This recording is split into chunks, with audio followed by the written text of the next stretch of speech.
Hey everyone, welcome to M9 Prime Gaming, and I'm here to talk about the need of backwards compatibility for the PS6. I know it's a little bit early to be talking about the PS6, but with the recent news of AMD getting the contract for the chipset in the PS6 due to the backwards compatibility, I can definitely assure you that Sony has made the right decision.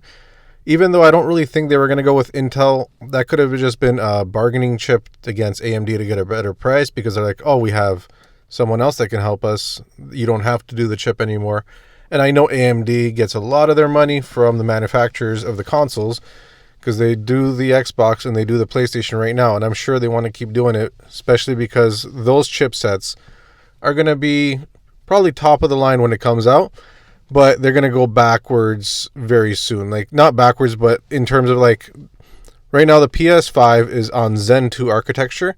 And we're, I think, at Zen 5 now, or Zen 4 with the AMD chipset. So they can produce these older chips for longer, which gives them a better profit margin. And they know they're going to sell a lot of them because it's Sony. They're going to order, so many millions of chips for their consoles because they're going to sell so many consoles. So it's guaranteed money for AMD. So they definitely want to do it. But I think what happened is by going with AMD and making the backwards compatibility a lot better, or a lot easier, I should say, than if they went with another chipset, it really solidifies that the PS6 will be a worthwhile upgrade for a lot of people, even if you have a PS5 Pro. The PS5 Pro is just kind of like there if you want it. It's for the enthusiast. But for the PlayStation 6, if it didn't have backwards compatibility, that would be very bad for Sony, in my opinion. Because right now we're in the PS5 generation, but there are still PS4 games coming out. And I'm not just saying like God of War, Ragnarok is on PS4 and PS5, or Horizon Forbidden West is on PS4 and PS5, even though the Burning Shores DLC is PS5 only. And trust me, that DLC definitely shows off the PS5 more than you'd think it would. And I don't think the PS4 could actually handle it. It's definitely worth a pickup. Anyways, side note. So what I'm looking at is games like Red Dead Redemption, the remaster that came out last year. I think it was in October or November of 2023, which is less than a year ago, and it only came to the PS4. So if the PS6 doesn't have backwards compatibility up to the PS4, new games that we're getting still to this day, mind you, it's a remaster, but there's other games that only came to the PS4, like Mass Effect, the Legendary Edition. That's only a PS4 disc. There's no PS5 version. And there's a couple of other games that are PS4 only, but have come out recently because they're just remasters. They're older games. There's no real reason for a PS5 version. So if it was only backwards compatible with a PS5, then you would miss out on a lot of those games. But if it's backwards compatible with a PS5, then it should do the PS4 no problem, because the PS4 and the PS5 have similar architecture. But if they got rid of backwards compatibility altogether, I don't think it would be very good for them in the long run. Yeah, people would buy the PS6, but a lot of people would just stick with the PS5 because there's just a much bigger library on there. And for people like me that have had PS Plus Extra, or PS Plus in general, because Extra is pretty new, you have a collection of games. Like my library right now is over 300 games that I own. That includes the PS Plus stuff. So probably about 30 to 40% I've bought, and the rest is PS Plus stuff, which I know if I stop subscribing to PS Plus, I'll lose access to all that. But there's 300 games that I would have no more access to.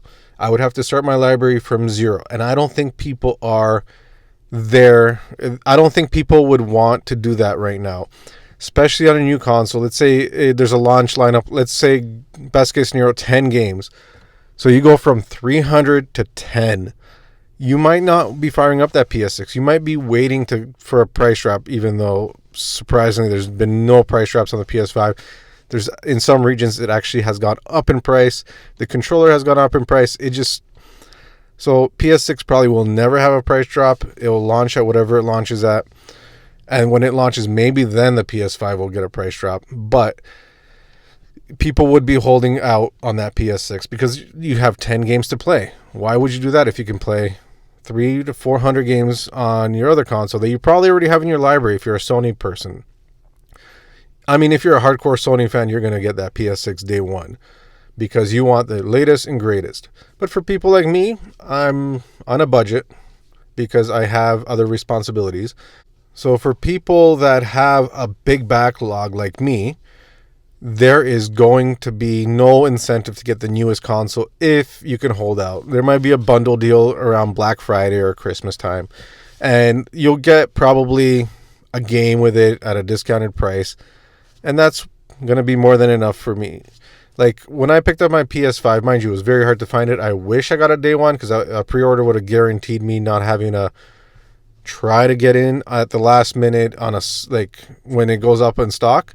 But I ended up going with Costco, a bundle deal that came with a game and an extra controller. And you know what? I was going to buy a game anyways. It was Ratchet and Clank. Why not? The controller, definitely needed it. I mean, right now I have 4 regular controllers and one of the DualSense Edge controllers, and I use all of them depending what we're playing because we do play as a family. And I only use my DualSense Edge on games that I think benefit from it.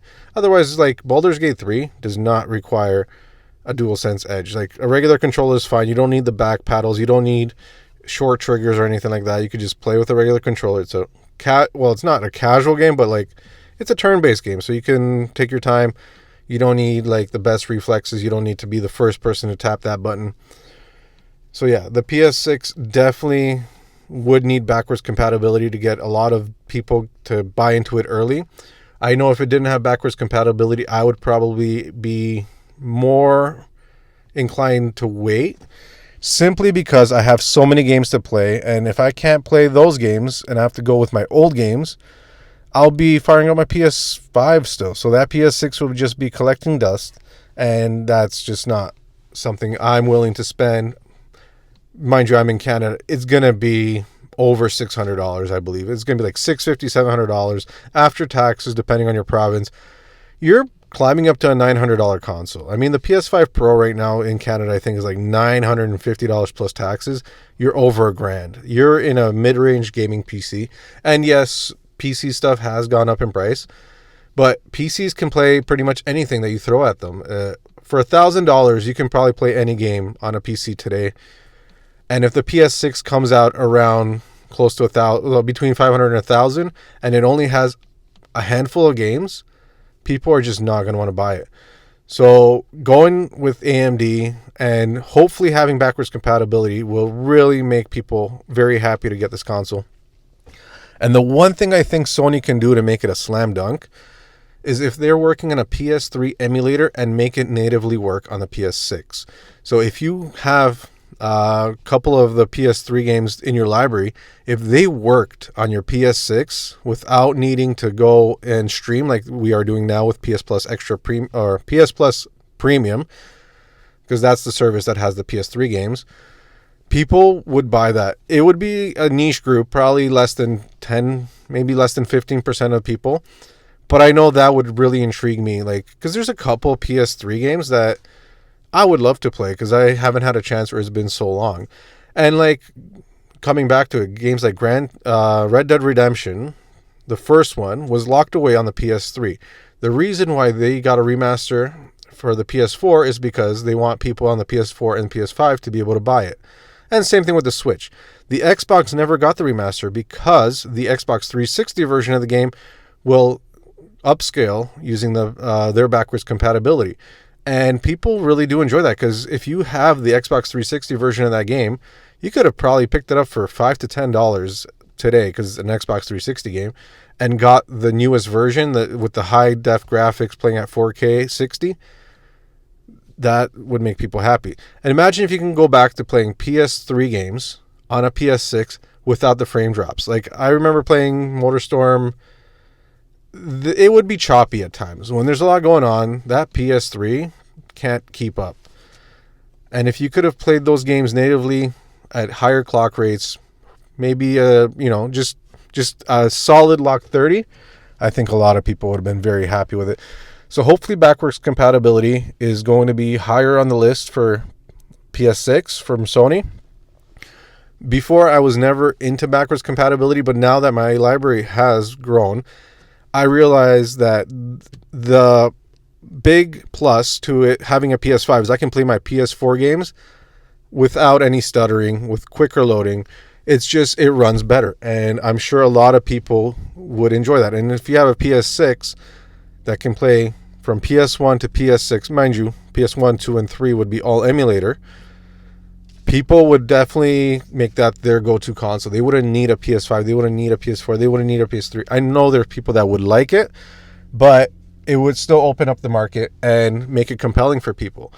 If there was no opportunity to play your old games on your PS6 other than maybe streaming, I think it would turn a lot of people off, and maybe PC gaming was where it would be at, because that's what Xbox seems to be pushing for.